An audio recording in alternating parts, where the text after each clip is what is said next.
Et ce matin, je voudrais témoigner. Je voudrais que ce témoignage ne soit pas simplement une histoire que je vous raconte, mais je voudrais que ça puisse entrer en vous et que vous aussi, que vous vous rappelez le jour où vous êtes venu et que vous puissiez réaliser l'amour que Dieu a pour vous, l'amour que Dieu a pour chacun de nous. Mais notre Dieu nous aime tel que nous sommes. C'est vraiment un bon Dieu. Alors, le titre de mon témoignage, c'est le pouvoir du sacrifice. Avant que je puisse aller vraiment dans les profondeurs, je voudrais simplement lire pas un message, mais lire un passage biblique. Ça n'a rien à voir avec ce que je veux dire, mais c'est un rapport, d'accord? Et ce rapport-là, vous allez réaliser combien Dieu est bon. Et dans 2 Rois 3, au verset 27, on nous dit, il prit alors son fils premier-né, qui devait régner à sa place, et il offrit en holocauste sur la muraille. Et une grande indignation s'empara d'Israël, qui s'éloigna du roi de Moab et retourna dans son pays. Et j'ai réalisé une chose. Le peuple d'Israël combattait le peuple moabite. C'était un peuple qui était ennemi du peuple d'Israël. Normalement, le peuple d'Israël, avec un grand Dieu, devait normalement avoir le dessus, d'accord, sur un peuple païen, un peuple qui adore plusieurs dieux, d'accord. Mais on nous dit une chose, quand je ne vais pas vous lire toute l'histoire, mais simplement, quand le roi de Moab a vu qu'il était arrivé au bout et qu'il n'avait plus de moyens de s'en sortir, il veut aller à gauche, il veut aller à droite, il va aller devant, derrière, il dit, qu'est-ce que je veux faire? Je ne peux pas creuser et pouvoir m'enfoncer, aller en souterrain. Je ne peux pas. Qu'est-ce qu'il a fait? Comme son fils qui devait prendre le relève de son père, l'a pris et il l'a immolé. Alors vous imaginez, un fils, ce n'est pas un petit garçon. Un fils, c'est peut-être un homme de 30 ans. On va dire ça comme ça. Mais alors, toi, tu prends un homme de 30 ans et tu le mets et tu l'immoles pour ton Dieu.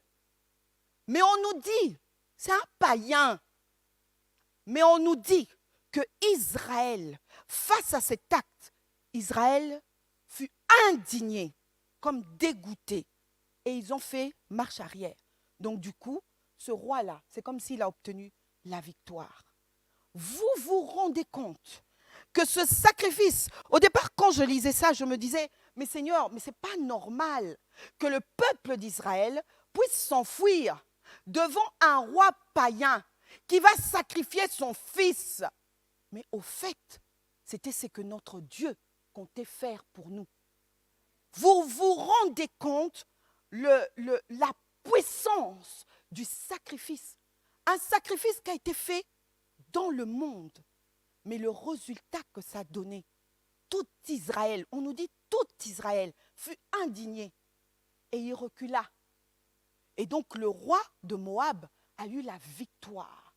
Combien à plus forte raison, le sacrifice de Jésus, ce n'était pas pour un petit peuple, mais c'était pour le monde entier.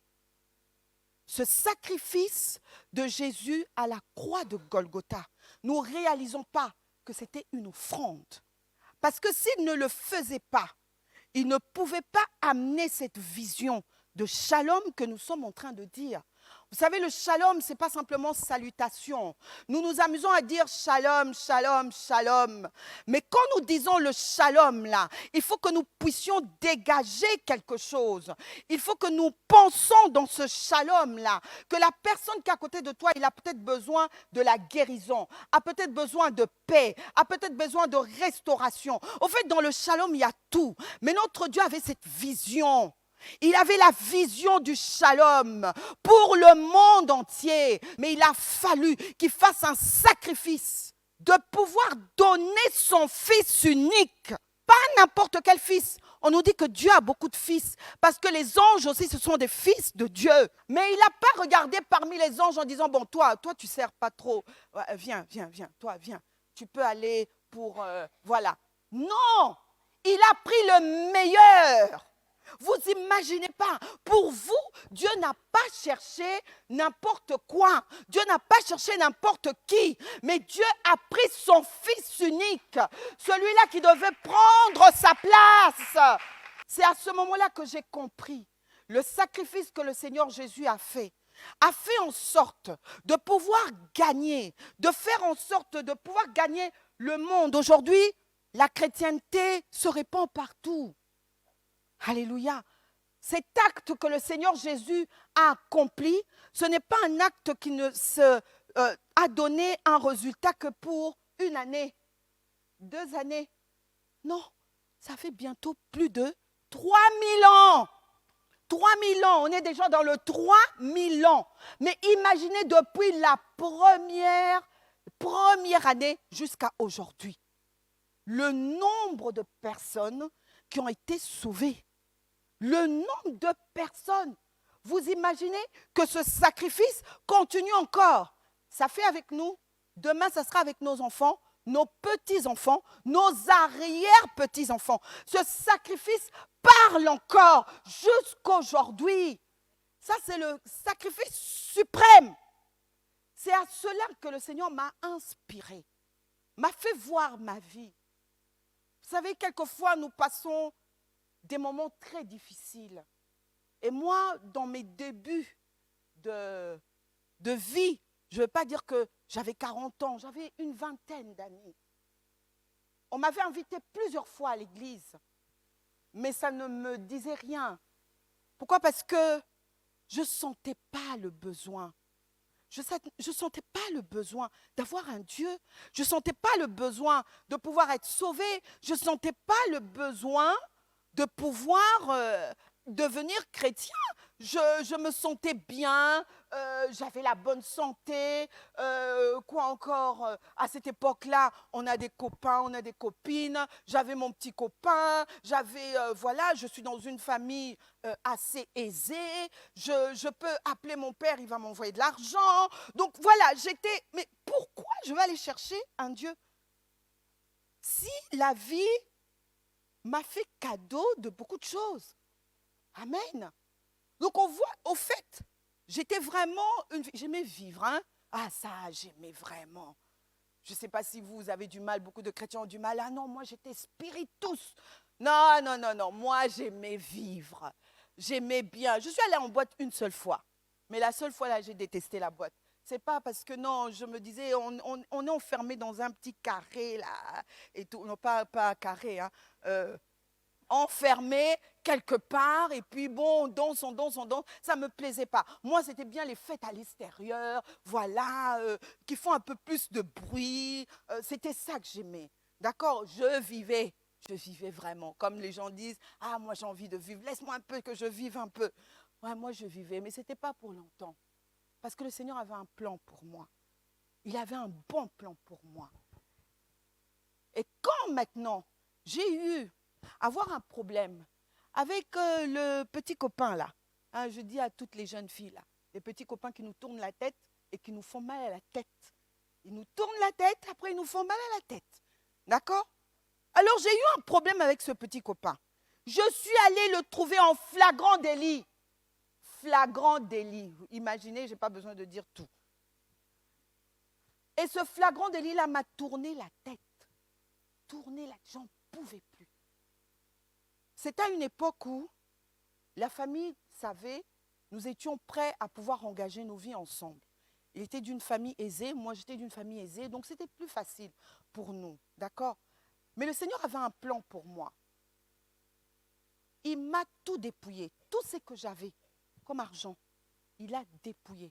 Je ne pouvais même pas appeler mon père, lui dire, j'ai plus d'argent, j'ai plus ceci. Bien sûr, je travaillais à gauche et à droite pour avoir quelque chose, mais l'essentiel de mon père, c'était que je continue mes études. Et donc, je devais continuer mes études en Belgique. Voilà. Donc, j'avais tout fait, inscription, J'avais ouvert un compte là-bas et j'avais mis l'argent, mais j'avais mis aussi le nom de celui-là. Donc, il m'a tout pris. Je n'avais plus un rond. Et quand j'ai eu cette mésaventure, je me suis dit, bon, je rentre en France. Je rentre en France parce que j'en peux plus. Et je suis rentrée en France et je me suis rappelé, je ne pense pas que je me suis rappelé, l'Esprit m'a rappelé qu'il y avait une église. Va au moins prier. Donc j'arrive dans l'église, j'entre dans l'église, c'était pain de vie, j'entre dans l'église et il y avait un pasteur qui venait des États-Unis et qui se met à parler, il a tellement beaucoup parlé. Mais je me suis rappelé que d'une chose, si tu veux que le Seigneur change, transforme ta vie, tu dois lui donner ta vie. C'est tout ce que j'ai compris. Alors, quand il a fait l'appel pour des personnes qui voulaient accepter le Seigneur Jésus dans leur vie comme Seigneur et Sauveur, moi, je me suis présentée. Je me suis présentée et je donnais ma vie. J'ai dit, Seigneur, la petite vie que j'ai, parce que ce n'était vraiment pas une expérience, c'était une petite vie, hein, j'avais que 21 ans. La petite vie que j'avais, moi, pour moi, c'était vraiment dur. Je l'ai donnée à Dieu. J'ai dit, je t'offre ma vie. J'ai vu que moi-même, je me suis engagée à pouvoir faire ma vie, mais je n'ai pas eu un résultat. Mais je recours à toi. Et j'ai accepté le Seigneur Jésus dans ma vie, comme Seigneur et Sauveur. Mais ça ne s'est pas arrêté là. Le prédicateur continue à parler. Et quand le prédicateur parlait, il a dit une chose. Il a dit, vous tous qui avez accepté le Seigneur Jésus dans votre vie comme Seigneur et Sauveur, c'est vrai, c'est une bonne chose. Mais vous devez aussi faire une offrande conséquente. Et de cette offrande-là, vous laissez vous abandonner votre vie. Et que le Seigneur lui-même qui s'occupe de votre vie. Je ne me suis pas laissé prier. Là où j'étais, il me restait que 50 francs. 50 francs, je ne sais pas combien ça fait en euros aujourd'hui, je ne l'ai pas compté. Peut-être 7 ou 6 euros, voilà. Avec l'inflation, bon, on ne sait plus. Peut-être 6 euros, on va dire ça comme ça. J'avais 6 euros. Les 6 euros que j'avais, c'était mon nécessaire. J'en avais plus d'autres. Si je rentre à la maison, j'ai rien. Et en plus, il me fallait prendre le train parce que j'habitais à Versailles chez une copine. Donc, il fallait prendre le train pour aller à Versailles. Je n'avais rien. Je me suis dit, Seigneur, je m'abandonne à toi. Vous savez, nous chantons des chants, nous ne nous abandonnons pas. Nous chantons, hein, Seigneur, je m'abandonne à toi, mais avec une belle voix. Mais au fait, non, nous ne nous abandonnons pas. J'ai abandonné ma vie. J'ai laissé ma vie.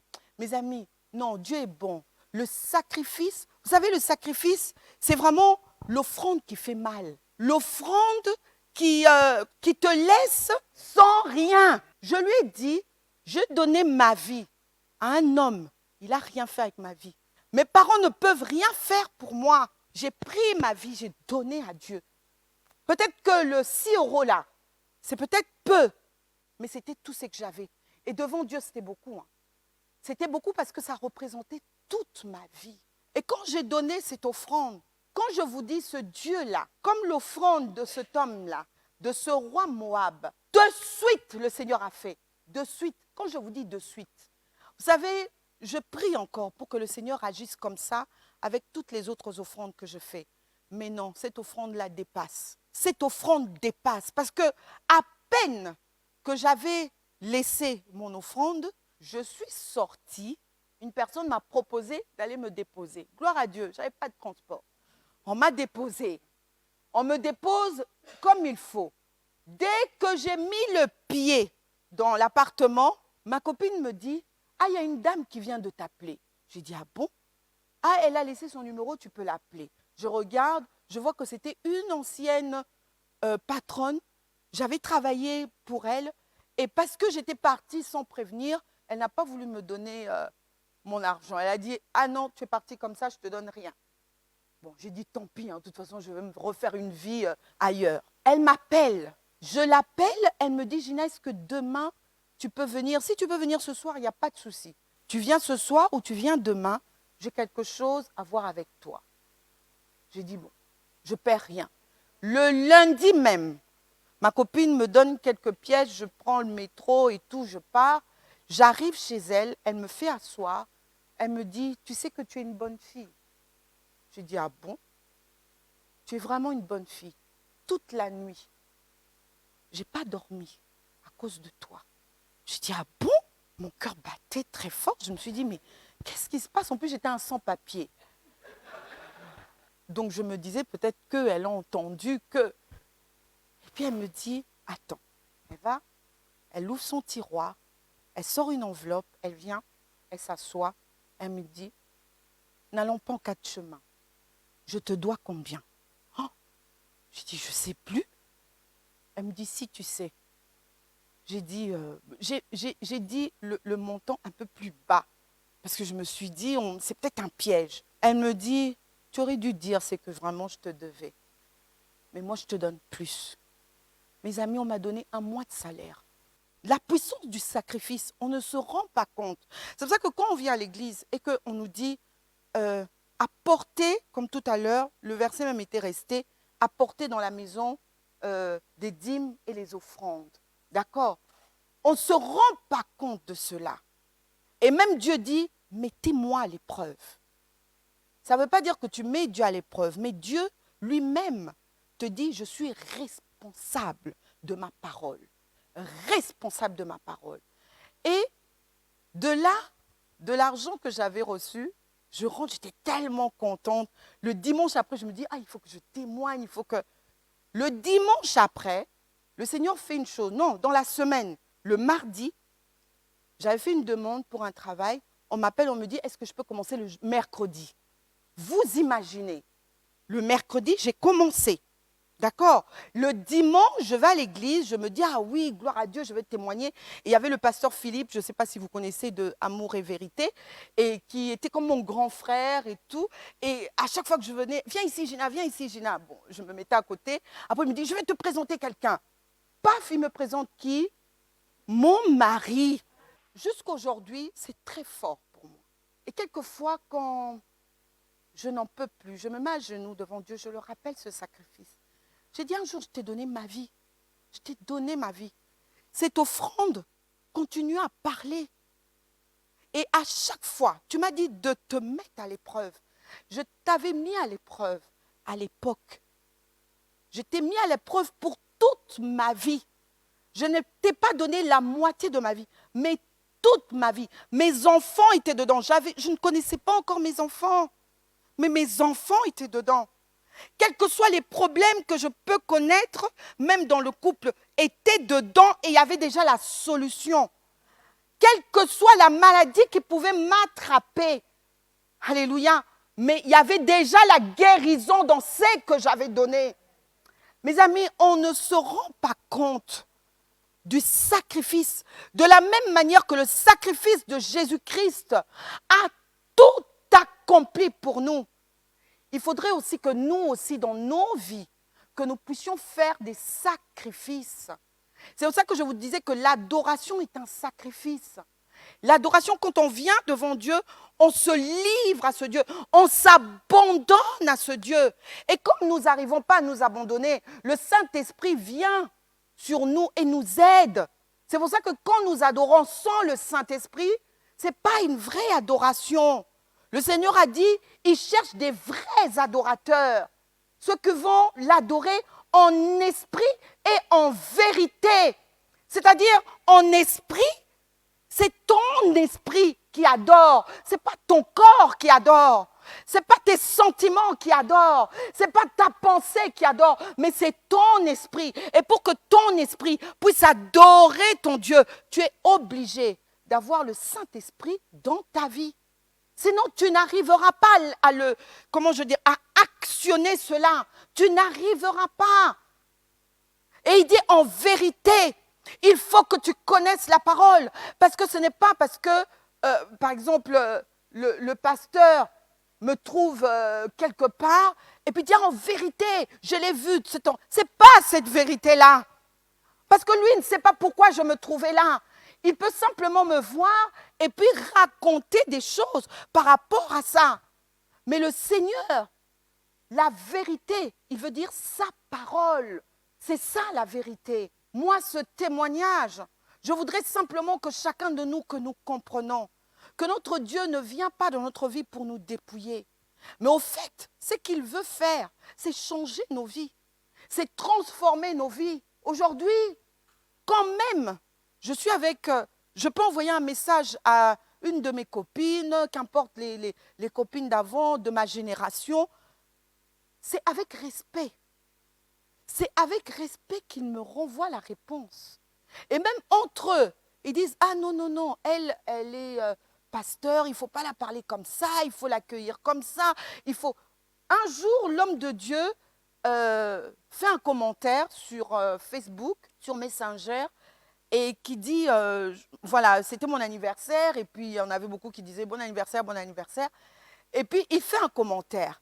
Il y a une de mes copines qui est aux États-Unis qui écrit, qui dit, non, Gina, on a toujours su qu'elle était destinée à pouvoir être pasteur. Parce que c'est elle qui nous faisait morale. Elle dit non, respect pour Gina. Mais pour cela, il a fallu que je puisse, moi, offrir ma vie.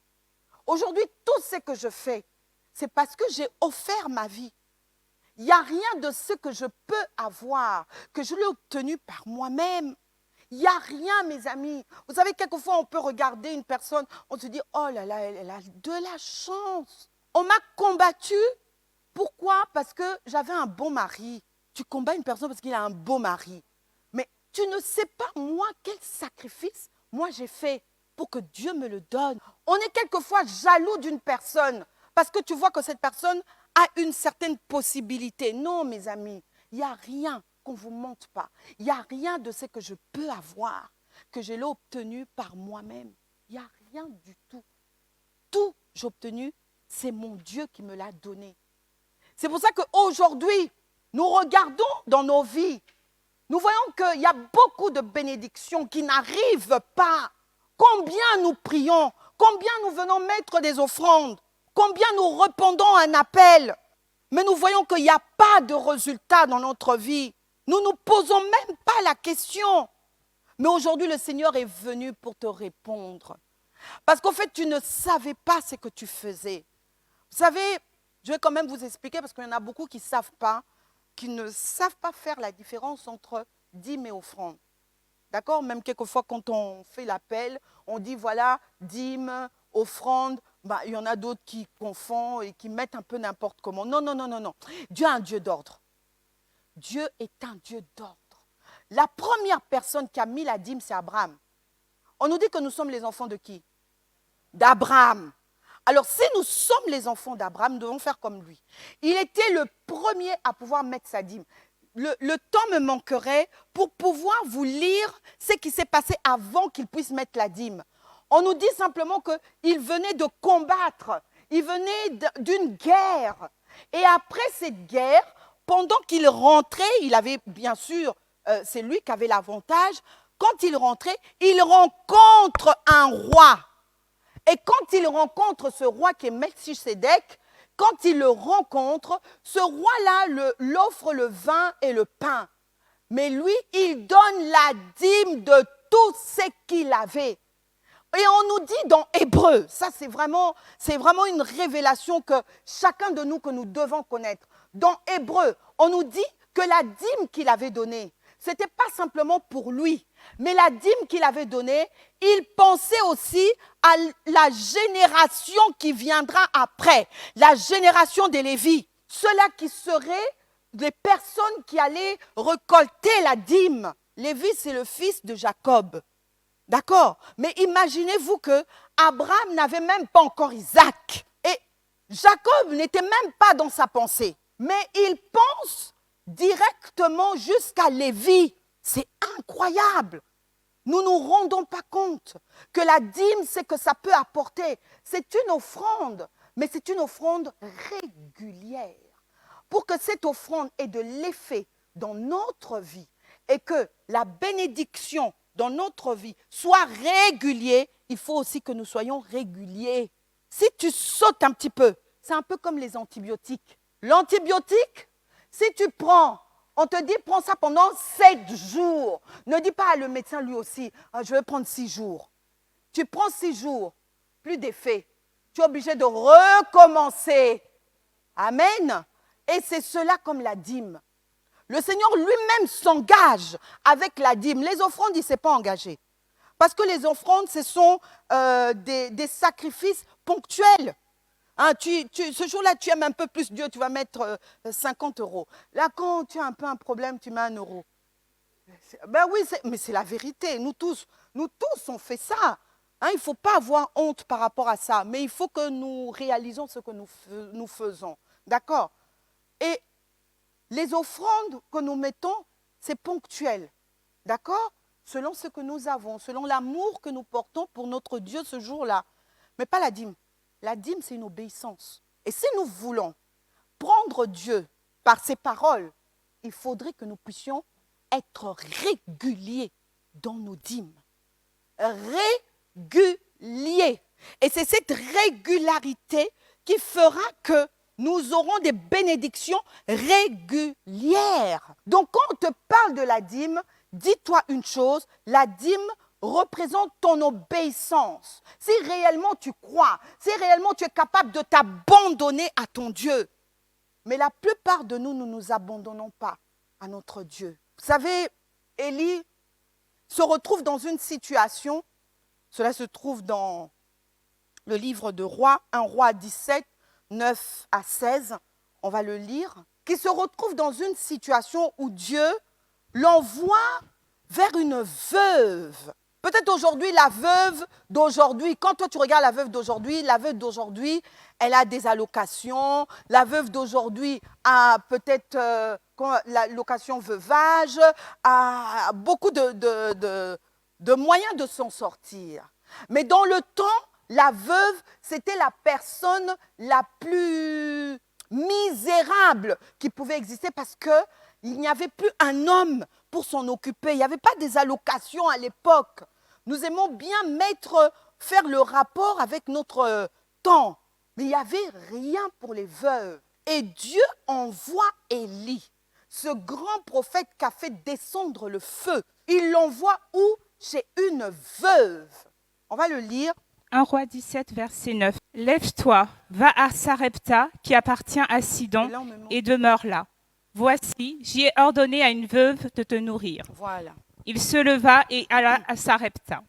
Comme il arrivait à l'entrée de la ville, voici, il y avait là une femme veuve qui ramassait du bois. Il appela et dit, « Va me chercher, je te prie, un peu d'eau dans un vase, afin que je boive. » Et elle alla en chercher. Il appela de nouveau et dit, « Apporte-moi, je te prie, un morceau de pain dans ta main. » Et elle répondit, « L'Éternel, ton Dieu, est vivant. Je n'ai rien de cuit, je n'ai qu'une poignée de farine dans un pot et un peu d'huile dans une cruche.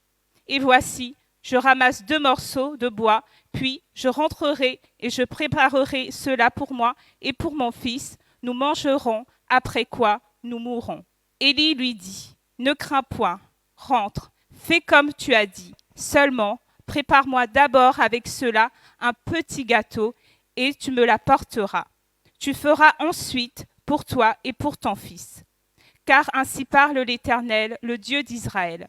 La farine qui est dans le pot ne manquera point, et l'huile qui est dans la cruche ne diminuera point, jusqu'au jour où l'Éternel fera tomber de la pluie sur la face du sol. » Elle alla et fit selon la parole d'Élie, et pendant longtemps, elle eut de quoi manger, elle et sa famille, aussi bien qu'Élie. Amen. Parole du Seigneur. Alors, on peut aussi compléter dans Jean 4, 5 et 7. Il arriva dans une ville de Samarie, nommée Sichar, près du champ que Jacob avait donné à Joseph, son fils. Une femme de Samarie vint puiser de l'eau. Jésus lui dit, « Donne-moi à boire. » 10. Jésus lui répondit, « Si tu connaissais le don de Dieu, qui est celui qui te dit, « Donne-moi à boire », tu lui aurais demandé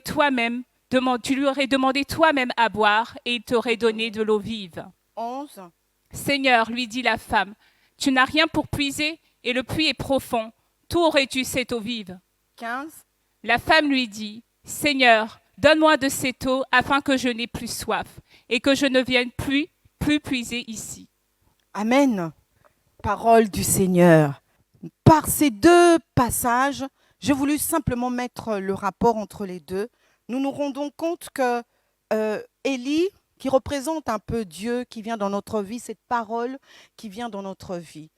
Et la plupart de fois, Dieu veut vraiment nous bénir. Mes amis, on est loin d'imaginer la bénédiction que Dieu a réservée pour chacun de nous. Nous sommes très loin d'imaginer. Parce que je me dis, nous sommes d'une génération, la génération que l'apôtre et moi, c'est la même génération avec le pasteur Fernando, la servante Claudine, et on a encore d'autres qui étaient de la même génération que nous. Je me rends compte, je me dis une chose, si nous tous, nous avons pris en considération l'offrande que nous avons fait à notre Dieu, qui est notre vie, nous ne serons pas ce que nous sommes. Nous serons beaucoup plus que cela. Parce que Dieu ne bénit pas un petit peu. Il ne bénit jamais un petit peu. Dieu bénit toujours beaucoup. Amen.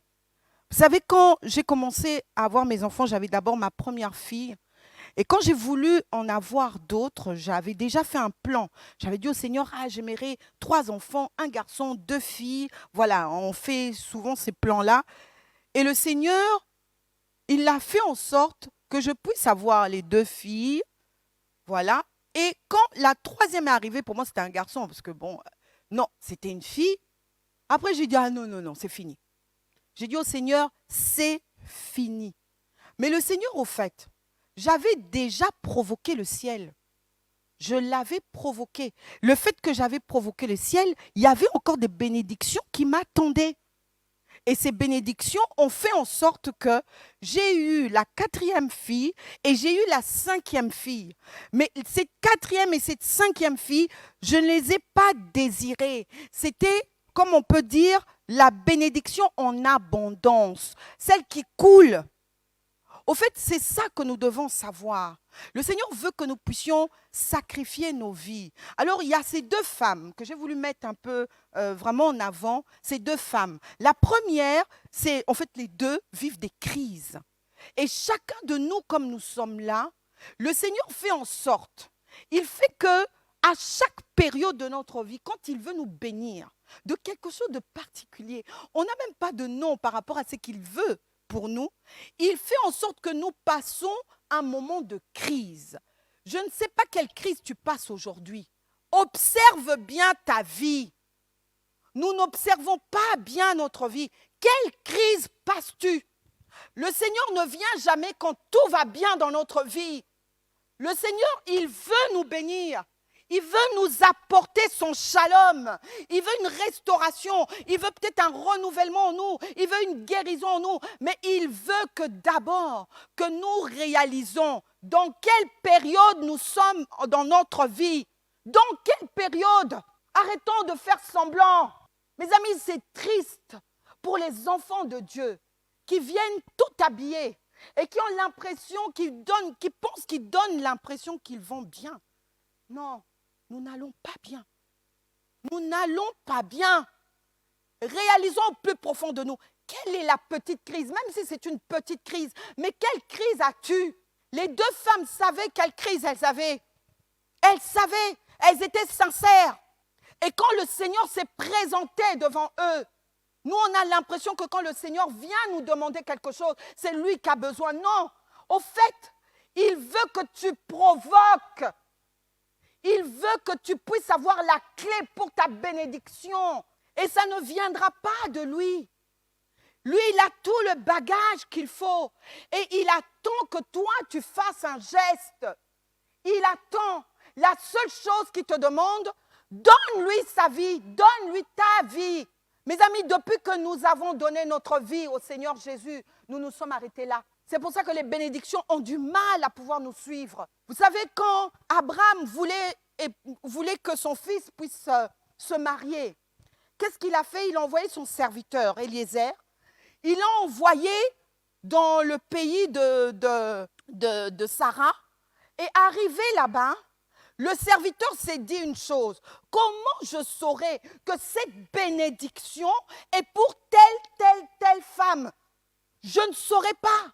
Il faudrait que la personne à qui est destinée cette bénédiction, quand elle viendra dans la source pour puiser de l'eau, quand elle viendra, elle puise de l'eau, quand je lui demanderai, peux-tu me donner de l'eau à boire?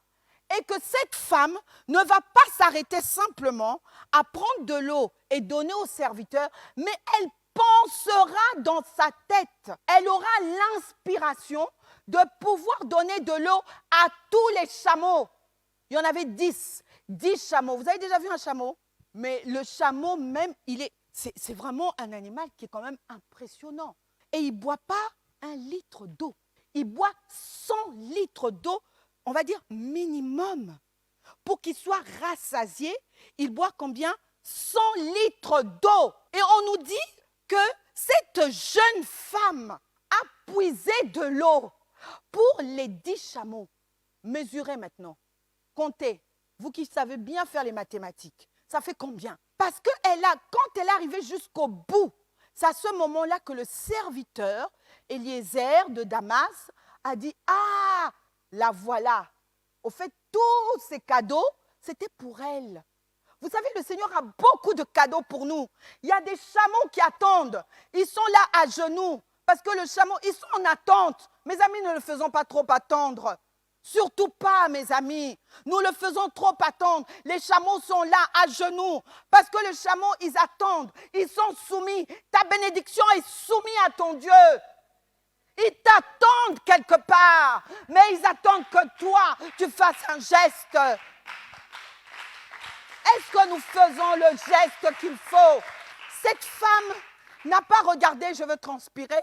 Cette femme n'a pas regardé, ah non, mais c'est humiliant. Cette femme n'a pas regardé parce que, vous savez, les chameaux, ils ne sont pas beaux à voir.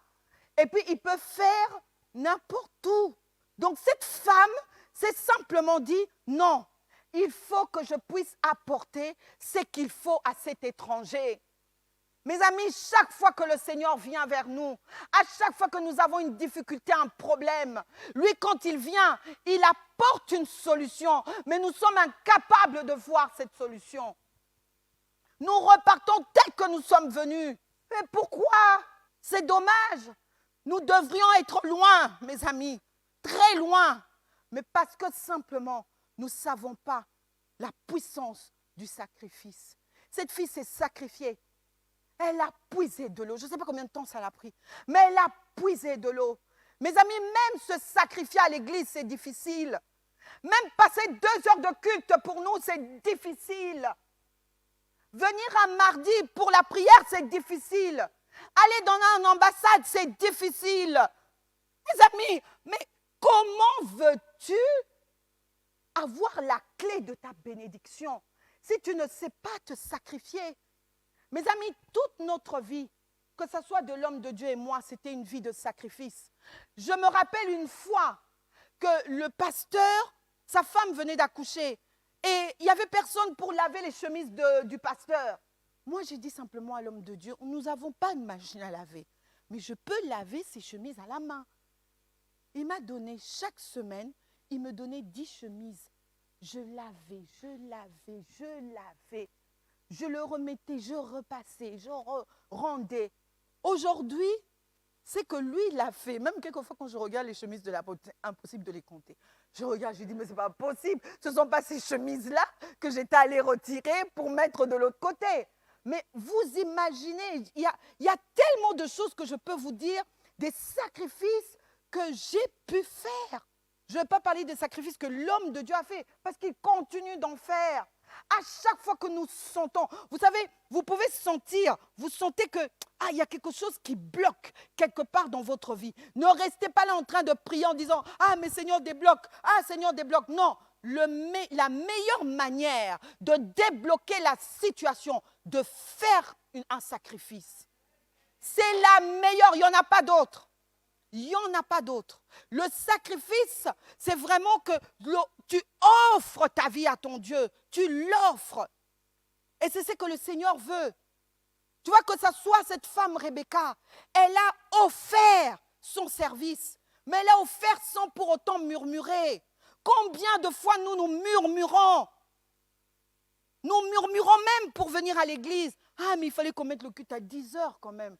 Ah, on est en vacances, mais pourquoi c'est 9 heures? On peut pas. Mais viens au Guadeloupe, c'est 8 heures. Et on est là depuis 7 heures. Donc on quitte la maison à 6h30. On n'habite pas tous au même endroit. Il y en a d'autres qui vont venir, ils vont quitter chez eux depuis 5h45. Quel sacrifice! Mais si on nous l'impose ici, je crois qu'il n'y aura plus personne. 5h45, il fait encore nuit, je veux venir ici. Non! Le sacrifice. Mes amis, c'est très important ce sacrifice. Regardez la première chose qui se passe dans la vie de ces deux femmes. C'est Jésus qui vient, qui demande d'abord. Au fait, la première chose, c'est simplement Jésus nous demande notre vie. Et c'est ce qui s'est passé avec moi. J'ai donné ma vie, mais ça ne va pas s'arrêter en parole. Ça ne s'arrête pas en parole. Le Seigneur, pour déclencher cela, il faut qu'il y ait un sacrifice qui se fasse en toi. Parce que lui ne nous a pas sauvés en parole. Lui nous a sauvés, il s'est donné. Il s'est complètement donné. Il nous a donné l'exemple. Donc l'exemple du sacrifice pour que tu puisses sortir de ta situation, pour vivre quelque chose de nouveau, pour vivre un mois nouveau, pour arriver à l'année de l'éclat, pour que des choses se réalisent dans ta vie, il faut savoir que tu dois le provoquer. Il faut que tu le provoques. Là, Dieu ne va pas t'aider. Il ne va pas prendre ta main, faire entrer dans ton sac, te dire, voilà, tu essayes de compter, tu comptes, tu dis, ah non, pas ça. Tu enlèves tel billet, tu prends juste un petit billet, tu arrives, tu mets, non, non. C'est pas ça. Le Seigneur veut que tu puisses réaliser que ta bénédiction se trouve avec lui. Et il attend que toi, tu viennes. Et donc, cette femme, que ce soit la femme d'Élie, la veuve de Sarepta, que ce soit cette femme de Samarie, c'était la même chose. Ils ont d'abord donné. Le Seigneur demande d'abord ta vie. Nous tous, peut-être nous avons accepté le Seigneur Jésus dans notre vie comme Seigneur et Sauveur. Si tu ne l'as pas fait, on va le faire tout à l'heure. Et quand maintenant tu as donné ta vie, il veut que maintenant, toi, tu puisses obéir. Il faudrait que tu puisses faire ce que lui te demande de faire. Amen. Alléluia. Et quand maintenant, on a demandé à la femme de pouvoir aller faire cuire le peu de farine et le peu d'huile qu'elle avait, elle dit une chose, je n'ai que ça. Vous savez, la plupart de nous, comme nous sommes là, moi-même, je m'inclus dedans, la plupart de nous, nous sommes des hommes et des femmes qui vivons dans une insécurité totale. Pourquoi? Parce que nous nous traduisons par nos petits biens que nous avons. Ah, quand tu es bien, tu te dis, ah, ma petite farine là, ma petite huile là, ah non, non, non, non, non, je ne veux pas le lâcher, surtout pas. Mais le Seigneur te dit, lâche prise, arrête de contrôler ta vie, arrête de le contrôler. Plus tu contrôleras ta vie, moins tu auras dans ta vie. Laisse-le le contrôler. Prends le peu que tu as, confie-le à ton Dieu. Tu n'as rien à perdre. C'est au contraire que tu vas gagner. Tu gagneras. C'est la même offrande que j'ai faite. Quand l'homme de Dieu a dit, donnez une offrande, je ne me rappelle même pas s'il avait dit le montant. Je ne me rappelle pas parce que de toute façon, s'il avait dit un montant, ça devait être sûrement un montant élevé au-dessus de ce que j'avais. Sûrement, je ne me rappelle pas. Je ne sais pas si le pasteur se rappelle. Je ne me rappelle pas. Mais ce jour-là, j'ai pris ce que j'avais. Je me suis dit, Seigneur, je n'ai que ça. Comme cette femme qui n'avait qu'un peu d'huile et un peu de farine.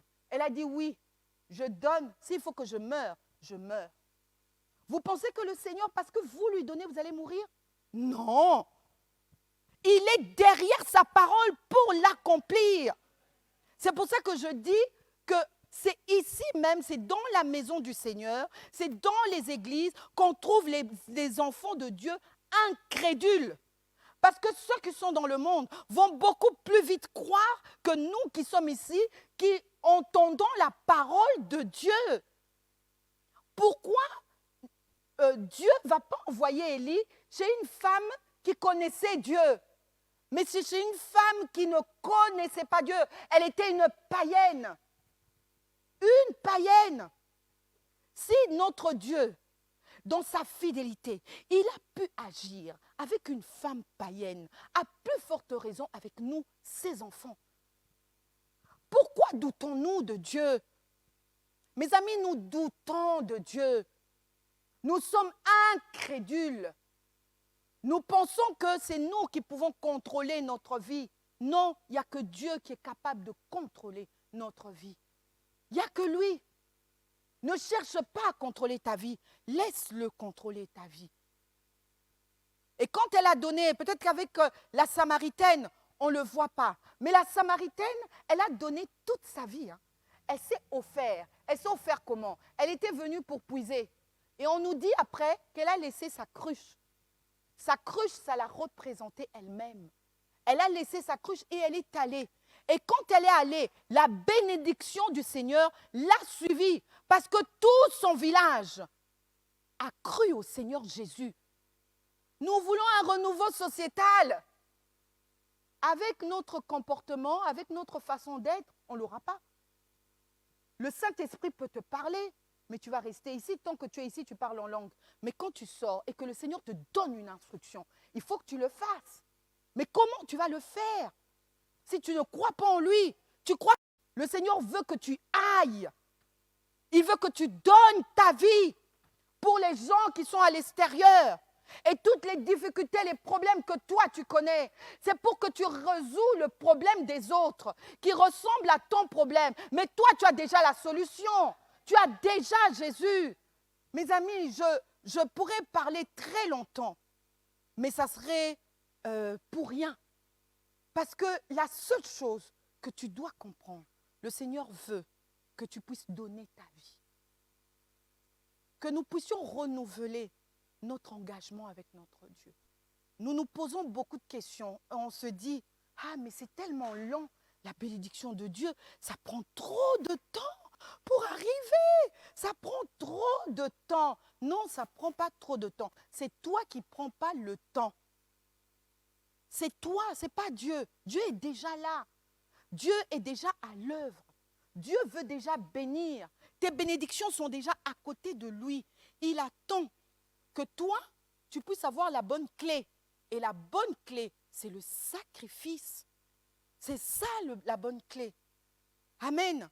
Moi, en tout cas, à chaque fois que j'ai un problème, à chaque fois que j'ai une difficulté, à chaque fois que je passe une situation difficile, je rappelle à mon Dieu le sacrifice que j'avais fait. Je le rappelle. Et quand je le rappelle, il me donne toujours une instruction. Et c'est ça, le Seigneur ne veut pas que nous puissions multiplier des sacrifices. Il en a en horreur que nous multiplions de sacrifices. Mais il préfère que nous lui obéissons. Quand sa parole sort et sa parole te dit « fais telle chose », tu dois te sacrifier à faire la chose. Au fait, c'est ça le sacrifice. Tu dois te sacrifier à accomplir. Dieu te demande « pardonne telle personne ».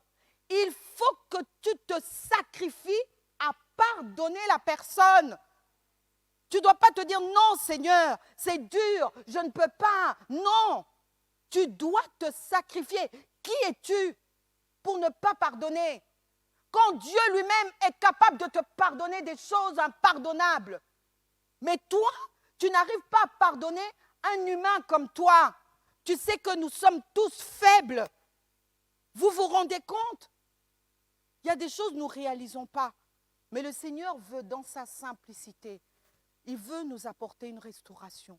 Il veut nous apporter un renouvellement. Il veut nous apporter la paix. Il veut nous apporter la joie. C'est ça le shalom. Il veut tout nous apporter. Tout se trouve avec lui. Mais feras-tu un sacrifice à ton Dieu? Feras-tu un sacrifice? Le sacrifice doit être vrai.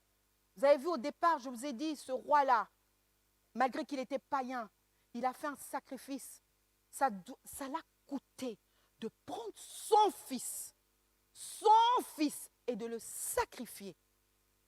Et quand il l'a sacrifié, il a eu la victoire. Il a eu la victoire à plus forte raison. Le Seigneur te demande à toi. Beaucoup de choses ne vont pas dans nos vies. Beaucoup de choses. Moi-même, je suis dedans. Mais beaucoup de choses ne vont pas dans notre vie. Mais c'est seulement parce que nous ne nous sacrifions pas. Nous ne nous sacrifions pas.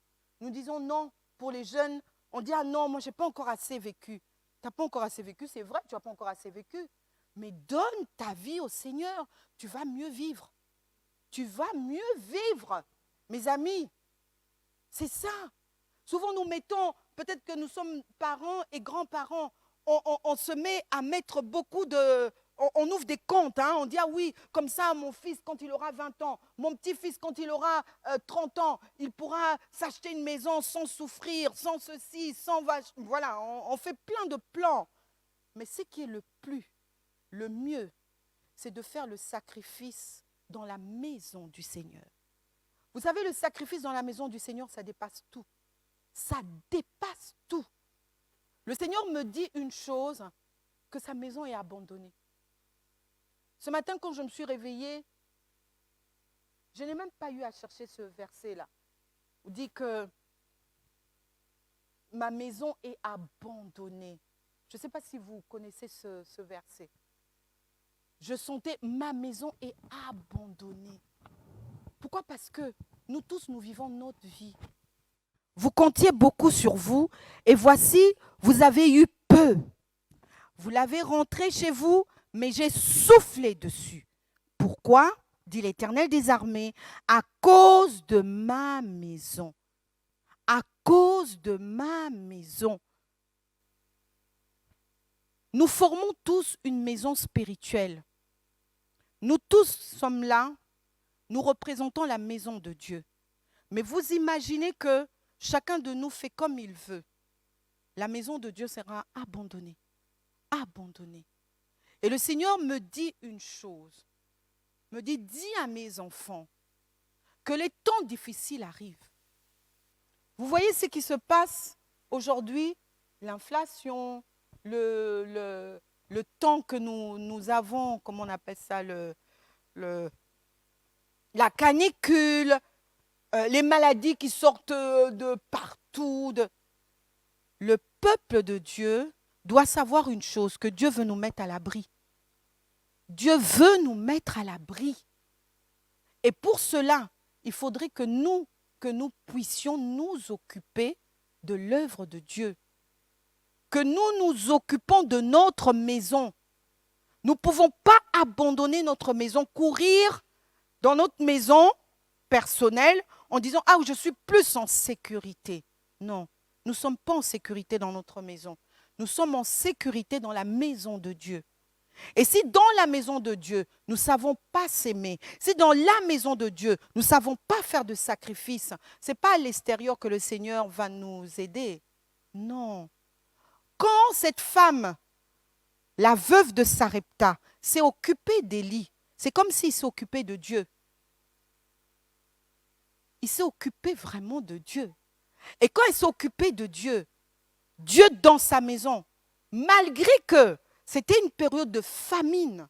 On ne l'a jamais vécu, cette période de famine. Peut-être en individuel, tu as déjà passé où tu n'as rien dans ton frigidaire. Tu ouvres ton frigidaire plusieurs fois. Tu dors, tu rêves que le frigidaire est rempli. Tu viens, tu le ouvres, il n'y a rien. Vous savez, j'ai déjà vécu ça. J'ai vécu, vous savez, on a toutes sortes de témoignages. Un jour, on n'avait rien avec l'homme de Dieu, mais rien. Parce que tout ce qu'on avait, on partageait. Quel que soit ce qu'on a, jusqu'aujourd'hui, tout ce qu'on a, on partage. Tout ce qu'on a. Il n'y a rien, on peut se dire, je m'accapare, ça c'est à moi, ne touche pas. Non, non, non, non, non. On donne tout. On donne vraiment tout. Et c'est vraiment d'un bon cœur qu'on le fait. On ne le fait pas pour... Non, on le fait vraiment pour Dieu. Amen. Et ce jour-là, je rêve que mon frigidaire était plein. Et mon congélateur archi plein. Que je rêvais de manger un plat africain. Je l'ai trouvé dans mon congélateur. J'ouvrais mon frigidaire et je l'ai trouvé. Ça, c'était un rêve. Je me réveille le matin et je dis à l'homme de Dieu, j'ai dit, mais tu sais, j'ai rêvé telle chose, telle chose, telle chose. Elle me dit, mettons-nous à genoux, rendons des actions de grâce. On a commencé à dire merci à Dieu. Vous allez nous trouver fous. Mais fou, on a rendu grâce. Quand on a fini de rendre grâce, on s'est assis, on sonne à la porte, mes amis. On sonne à la porte et ces deux femmes qui arrivent, je ne me rappelle plus des prénoms de ces femmes-là. Je ne sais pas si Pierre va se rappeler de cette femme qui habitait vers... oh là là, j'ai oublié le... Elle était indienne. Elle était indienne. Tu vois de qui je... Voilà. Et elle vient des cabas remplis de courses. Mes amis, non, Dieu est bon. Dieu est bon. Mais rempli. Le frigidaire était rempli. Eux, ils ne savaient pas. Nous, on n'a même pas prié. On s'est simplement dit, le peu qui nous reste, il nous restait un bout de sardine et je ne sais pas quoi. Et ce bout de sardine-là, moi, je ne savais même pas comment faire le bokit. Et on logeait une Guadeloupéenne avec nous. On était sans papier et on n'avait pas d'argent, mais on arrivait quand même à loger des gens chez nous. Et elle avait des parents, mais on l'a recueillie chez nous. Et quand on l'a recueillie, elle a dit non. En Guadeloupe, quand on ne peut pas faire telle chose, juste avec un bout de farine, on peut arriver et elle a écrasé les sardines, elle a mis dedans. On a mangé, c'était notre repas de ce jour-là. Et moi, je dors, sieste, hein, je dors, je rêve que le Seigneur remplit mon frigidaire, remplit mon congélateur. Je dis à l'homme de Dieu a dit non, allez, à genoux, on va rendre grâce à Dieu. On a rendu grâce à Dieu.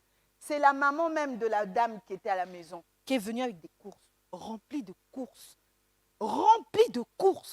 pour vous dire à quel point le Seigneur veut que tu réalises que tout ce que tu as besoin, ça se trouve avec lui. Nous tous, nous avons de besoins. Et nous voulons que Dieu puisse faire. Mais la réponse, c'est nous. La réponse, c'est nous. Ce n'est pas quelqu'un d'autre. Ce n'est pas moi qui veux le déclencher dans ta vie. Le changement de ta vie, c'est ce que le Seigneur me dit. Le changement de ta vie, ce n'est pas quelqu'un d'autre. Ce n'est pas quelqu'un d'autre. Ce n'est pas en t'attachant avec l'homme de Dieu. Ce n'est pas en venant, non. C'est le sacrifice de ta vie. Le sacrifice de ta vie.